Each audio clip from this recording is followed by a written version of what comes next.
Hello everyone, this is Nintenguy, and it's summer, and also it's time for a video game review. Today, I thought I'd go back to reviewing some games that are a bit more modern.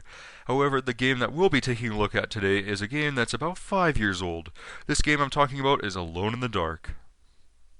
Now, before we dive right into the review, I think we should quickly go over a few things. First off, this game is a sequel to an old PC game released in 1992 called Alone in the Dark. To be honest with you, I've never played it, so I can't say much about it. The second thing I wanted to talk about is that the game I'm reviewing is also on Wii and PlayStation 2, but in this review, we're just looking at the Xbox 360 version. So, enough chatter, let's get on to the review. Alone in the Dark is obviously a horror game. The story is about a guy named Edward. No, not that Edward. That Edward. Anyway, Edward can't remember who he is or what's going on.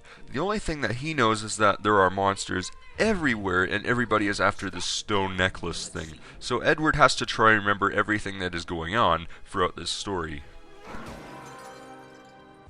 Alone in the Dark has a lot of tricky puzzle-solving moments, and when I say there's a lot of tricky puzzle-solving moments, I mean just about every part of the game has its own puzzle-solving gimmick.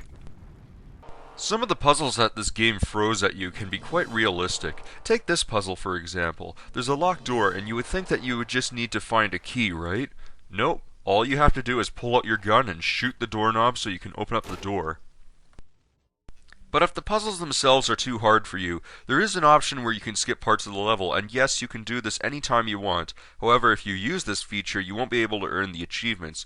I recommend you use this feature if you're really stuck in an area. But besides puzzles, there's also a few action moments thrown in, such as climbing on the ledge of a burning building, driving away from an earthquake that's destroying an entire city, or just fighting enemies. When it comes to flaws about this game, it's gotta be the controls and the camera angles. In order to swing an object around, you have to move the right stick around, and when you're walking around, the camera will always be positioned right behind you. So a lot of the time, you won't be able to control the camera because the right stick already has its own function. But on the other hand, there is a first-person mode that you can switch to, but this feature is only used for aiming your gun or looking around the environment around you.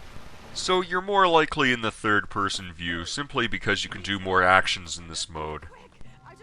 In conclusion, I think this game is enjoyable to play, but I don't think this is a game for everyone.